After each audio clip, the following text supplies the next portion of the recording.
ETF index mutual funds నేర్చుకుని stock మార్కెట్లో రాణించాలనుకుంటున్నారా? వెంటనే ఈ నెంబర్కి కాల్ చేయండి.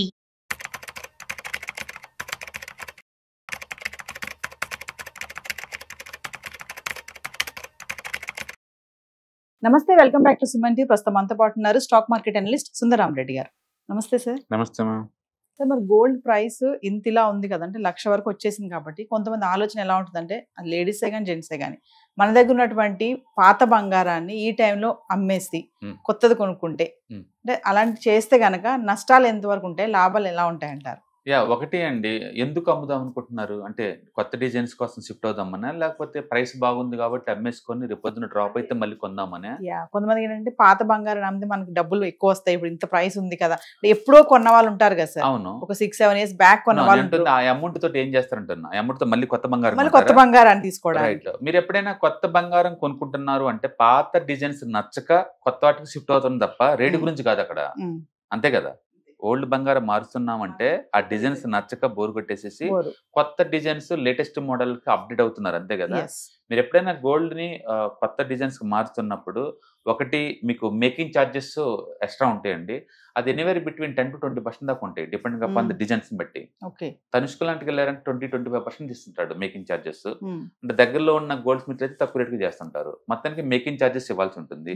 రెండోది బంగారం ప్యూరిటీ, మీరు కొన్న పాత బంగారం యొక్క ప్యూరిటీ మనకు తెలుసు, 22 క్యారెట్స్ 20 క్యారెట్స్ 18 క్యారెట్స్ అని.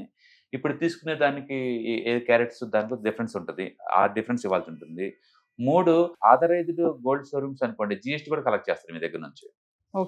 జిఎస్టీ ఉంటాయి. వీటన్నిటికన్నా మించి తరుగుదల అని చెప్పేసి, వేస్టేజ్ ఛార్జెస్ అని చెప్పేసి అవి కూడా పోతా ఉంటాయి, ప్యూరిటీ సరిగా లేదని చెప్పేసి.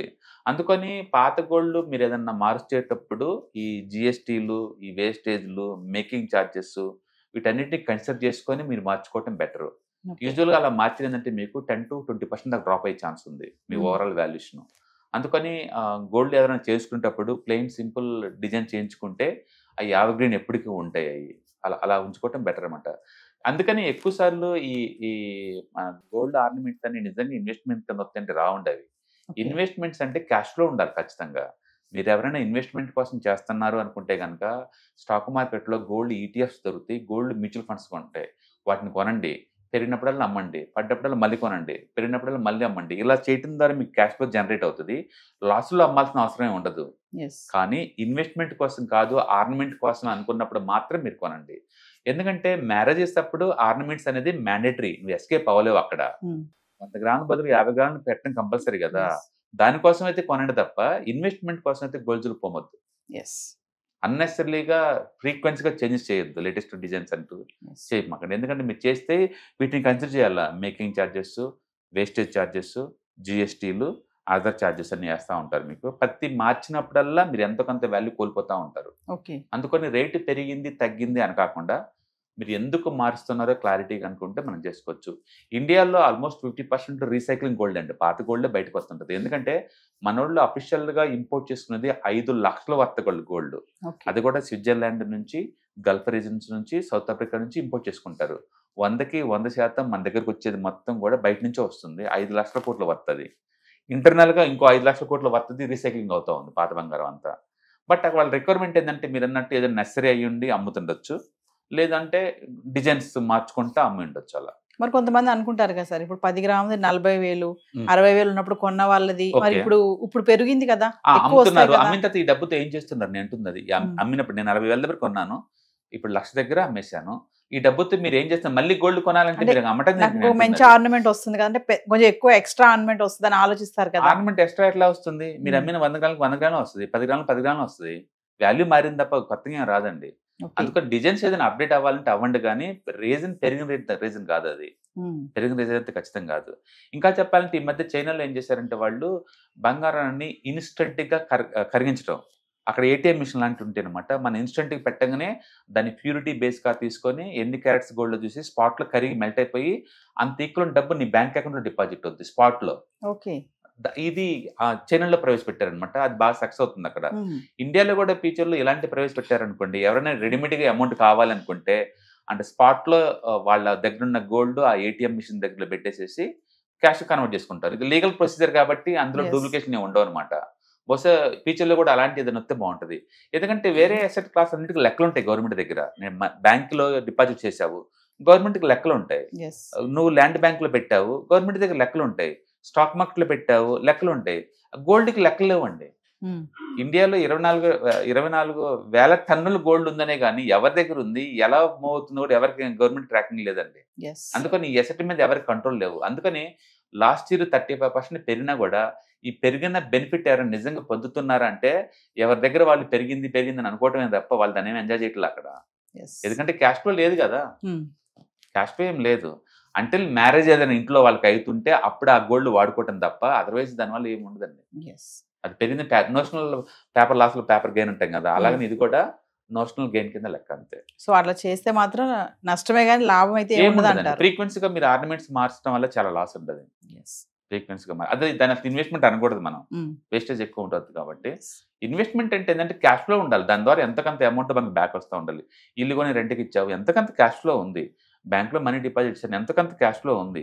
అదే గోల్డ్ ETF మ్యూచువల్ ఫండ్ కొన్నాను, ఫ్రీక్వెన్సీగా అప్పుడప్పుడు అమ్ముతా ఉంటాను, పడ్డప్పుడు కొంటా ఉంటాను, క్యాష్ ఫ్లో ఉంది. గోల్డ్ ఫిజికల్ గా ఆర్నమెంట్ రూపంలో కొంటే క్యాష్ ఫ్లో ఎక్కడ ఉంది, స్టక్ అయిపోయింది మొత్తం. అది తిరిగి నువ్వు అమ్మవు కదా ఎప్పటికీ, ఏముండదు. మరి గోల్డ్ ఇలా ఉంది కదా సార్, ప్రైస్ ఎంత వరకు మళ్ళీ రిటర్న్ బ్యాక్ రావచ్చు అంట, ఛాన్సెస్ ఏమైనా ఉన్నాయంట? గోల్డ్ లో ఉన్న బ్యూటీ ఏంటంటే ఒకసారి పెరటమే అంటే తగ్గటాలే ఉండవు పెద్దగా. తగ్గినా సరే ఒక 2 to 5% తగ్గిద్దేమో కానీ టూ మచ్ గా పడదు. నేను అనుకోవటం ఏంటంటే ఈ ప్యానిక్ ఎండ్ అయితే తప్ప క్లారిటీ రాదు. ఒకటి, ఈ ట్రంప్ 90 days విండో టైం ఇచ్చాడు కదా, అప్పటికే 15 days అవుతుంది. ఇంతవరకు ఏ కంట్రీ వాళ్ళు కూడా నెగోషియేషన్ ఇంకా క్లారిటీ రాలేదు. ఇది ఎంతవరకు షేప్ అవుతుందో మనకు తెలియదు. ఈ 90 days ఈ అన్సర్టనిటీ ఇంతే ఉంటది.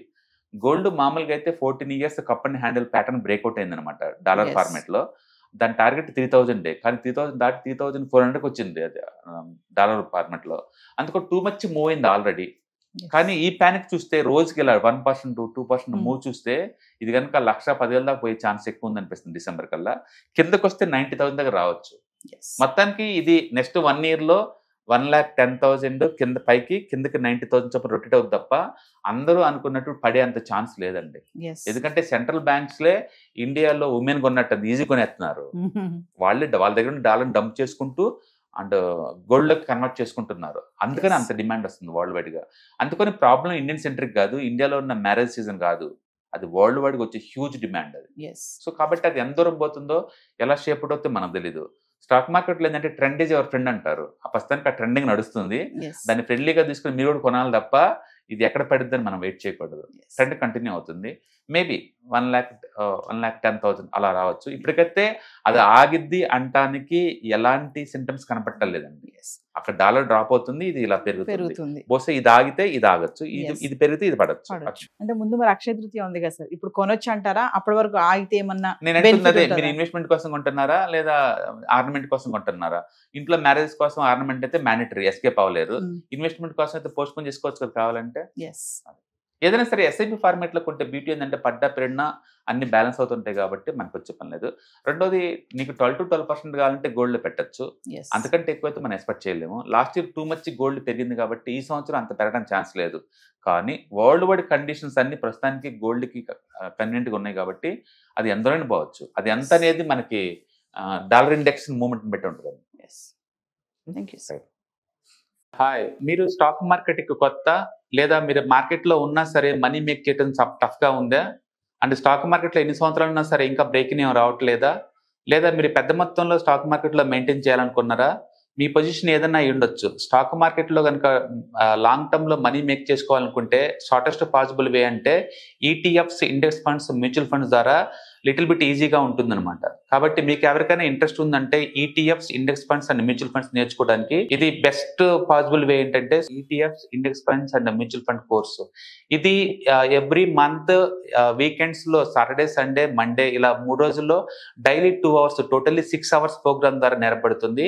ఇంట్రెస్ట్ ఉన్న పార్టిసిపెంట్స్ కింద స్క్రోల్ అవుతున్న నెంబర్స్ ని కాల్ చేయడం ద్వారా లేదా రిజిస్టర్ చేసుకోవడం ద్వారా మీ సీట్ ని బుక్ చేసుకోవచ్చు.